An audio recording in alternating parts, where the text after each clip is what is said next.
Praise the Lord. கர்த்தருடைய பரிசுத்த நாமம் மகிமைப்படுவதாக. இன்றைய தியானம் புலம்பல் 1ஆம் அதிகாரத்திலிருந்து 5ஆம் அதிகாரம் வரை.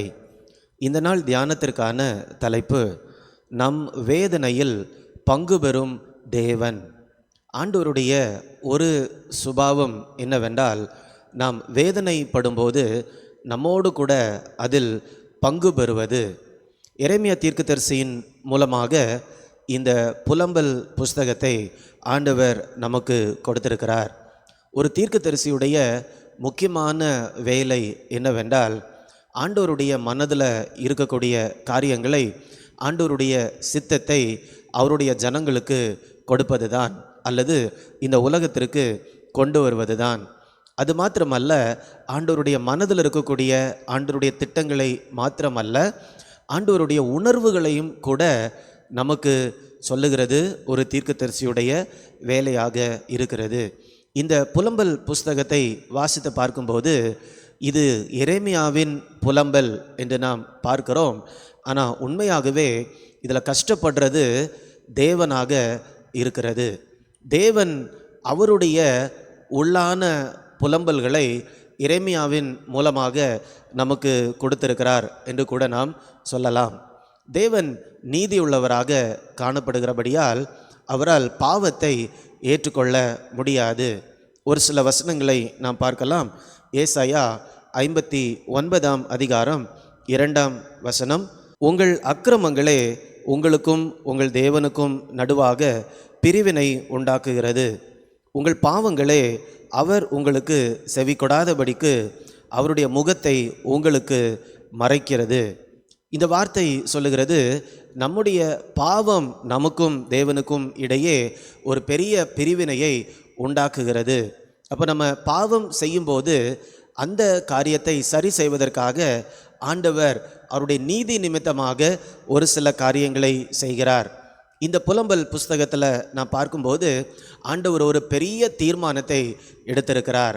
என்னவென்றால், ஆண்டவருடைய ஜனங்கள் ஆண்டவருக்கு விரோதமாக பாவம் செய்த போது அதை சரி செய்வதற்காக அவர்களை பாபிலோனியர் கைகளில் ஒப்பு கொடுக்கிறார். இது ஆண்டவருடைய பக்கத்தில் இருந்து பார்க்கும்போது இது ஒரு பெரிய தீர்மானம்.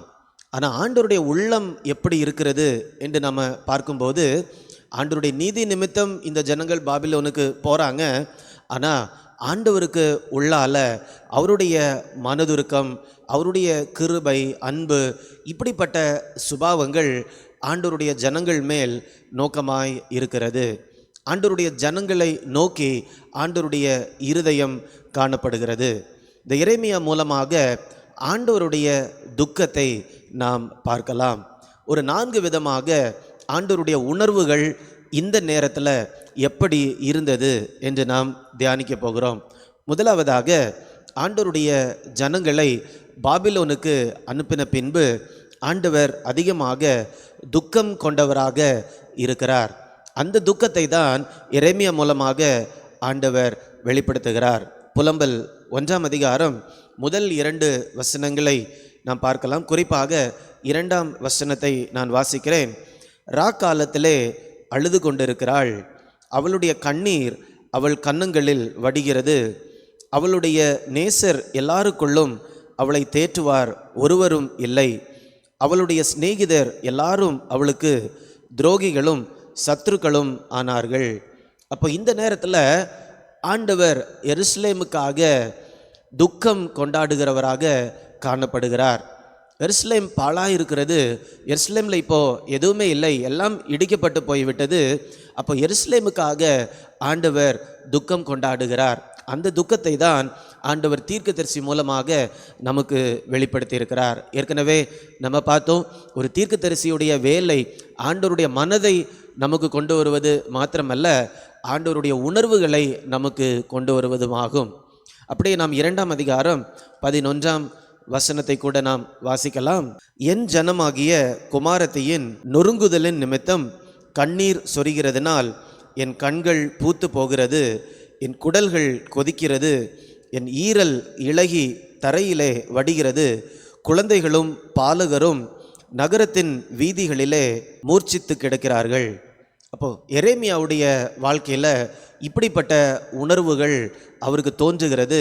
அதைத்தான் அவர் வெளிப்படுத்துகிறார். என்னுடைய கண்கள் பூத்து போகிறது, என்னுடைய குடல்கள் கொதிக்கிறது, என்னுடைய ஈரல் கூட இளகி தரையில் வடிகிறது என்று சொல்லும்போது எரேமியாவுக்குள்ளால் இருந்த அந்த துக்கம் அவருடைய சரீரத்தில் கூட ஒரு பாதிப்பை உண்டாக்கி அது அவ்வளவு வெளியரங்கமாக தெரிகிறது என்று நாம் பார்க்கிறோம். அது மாத்திரமல்ல, துக்கம் மாத்திரமல்ல, ஆண்டவர் எப்படி அவருடைய ஜனங்களுக்காக கவலைப்படுகிறார் என்பதையும் கூட நம்ம புலம்பல் புஸ்தகத்தில் பார்க்க முடியும். 3ஆம் அதிகாரம் 48ஆம் வசனத்திலிருந்து ஒரு சில வசனங்களை நான் வாசிக்கிறேன். என் ஜனமாகிய குமாரத்தி அடைந்த கேட்ட நிமித்தம் என் கண்களிலிருந்து நீர்க்கால்கள் பாய்கிறது. கர்த்தர் பரலோகத்திலிருந்து நோக்கி பார்க்கும் மட்டும் என் கண் இடைவிடாமல் ஓய்வின்றி சொரிகிறது. என் நகரத்தினுடைய குமாரத்திகள் அனைவரின் நிமித்தமும் என் கண் என் ஆத்துமாவுக்கு நோவுண்டாக்குகிறது. இதில் நம்ம பார்க்கும்போது எரேமியா அவ்வளவு ஆழமாக அவர் கவலைப்படுகிறார். அப்போ இந்த கவலை எதை வெளிப்படுத்துகிறது என்றால், ஆண்டவருடைய மனதில் இருக்கக்கூடிய கவலையையே தீர்க்கதரிசி மூலமாக ஆண்டவர் நமக்கு காண்பிக்கிறார். 3ஆவதாக, ஆண்டவருடைய மனதுருக்கத்தையும் கூட தீர்க்கதரிசி மூலமாக ஆண்டவர் நமக்கு காண்பிக்கிறார். 3ஆம் அதிகாரம் 22ஆம் வசனம் 23ஆம் வசனங்களை நான் வாசிக்கிறேன். நாம் நிர்மூலமாகாதிருக்கிறது கர்த்தருடைய கிருபையே, அவருடைய இரக்கங்களுக்கு முடிவில்லை, அவைகள் காலைதோறும் புதியவைகள், உமது உண்மை பெரிதாய் இருக்கிறது. ஆண்டவருடைய ஏவுதலினால எரேமியா தீர்க்கதரிசி இந்த வார்த்தைகளை இந்த இடத்துல பதிவு செய்கிறார். இப்படிப்பட்ட உடைக்கப்பட்ட வேதனை நிறைந்த ஒரு சூழ்நிலையில் ஆண்டவருடைய மனதுருக்கத்தை பற்றி ஆண்டவருடைய ஏவுதலினால தீர்க்கதரிசி சொல்லுகிறார். நம்ம நிர்மூலமாகாமல் இருப்பது ஆண்டவருடைய சுத்த கிருபைதான். அவருடைய கிருபைகள் காலைதோறும் புதிதாக இருக்கிறது. ஒருவேளை சுற்றி பார்க்கும்போது எல்லாமே உடைக்கப்பட்ட ஒரு நிலையில் காணப்படுகிறது. ஆனாலும் அந்த இடத்துல கூட ஆண்டவருடைய கிருபைகள் அழியாததாக இருக்கிறது என்பதை ஆண்டவர் தீர்க்கதரிசியின் மூலமாக ஜனங்களுக்கு எடுத்துரைக்கிறார். அப்போ அதோடு கூட ஆண்டவருடைய மனதுருக்கத்தையும் இந்த இடத்துல ஆண்டவர் வெளிப்படுத்துகிறார். அப்போ ஒருவேளை நம்முடைய பாவங்களுக்காக ஒரு சில தண்டனைகளை சிக்ஷைகளை கொடுக்கும்போது ஆண்டவருடைய இருதயம் நமக்கு விரோதமாக கோபத்தோடு காணப்படுகிறதா என்று கேட்போம் என்றால் இல்லை, அவர் மனதுருக்கத்தோடு காணப்படக்கூடிய தேவனாக இருக்கிறார்.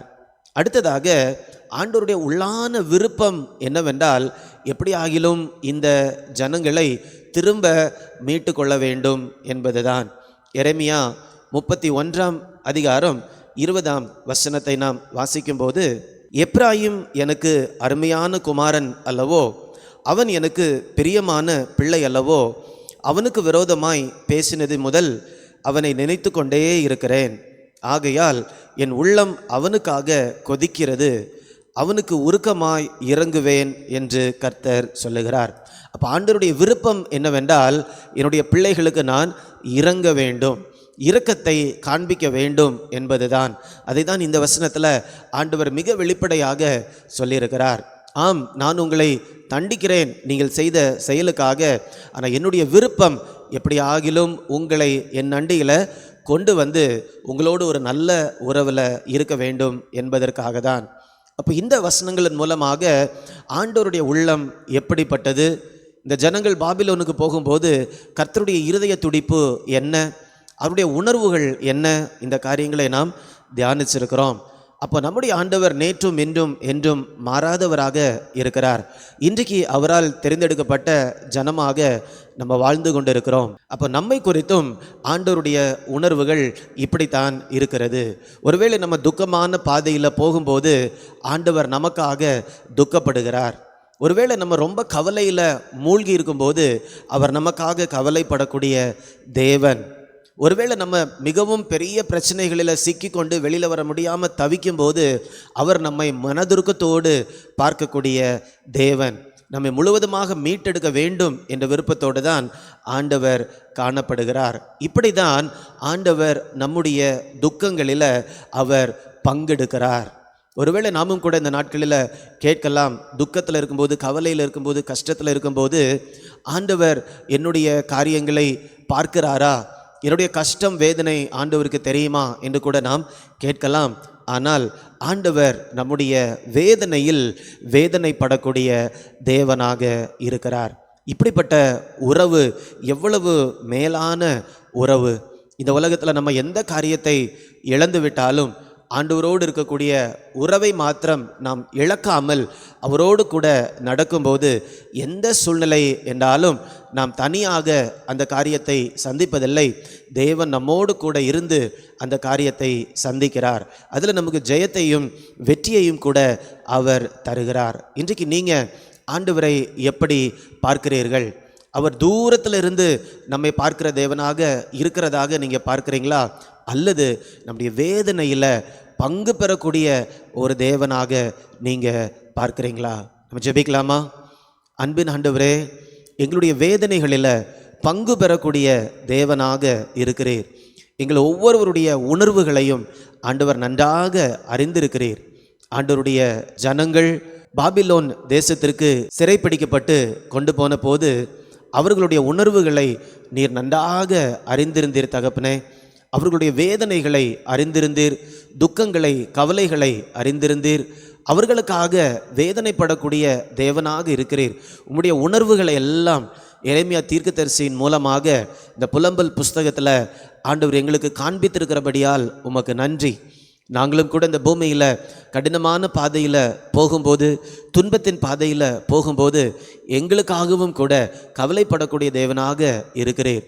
உமோடு உள்ள உறவை மாத்திரம் நாங்கள் இழந்து விடாதபடிக்கு, உமோடு உள்ள உறவில் மாத்திரம் நாங்கள் நிலைத்திருக்க ஆண்டவர் கிருபை தரும்படியாய் ஜெபிக்கிறேன்.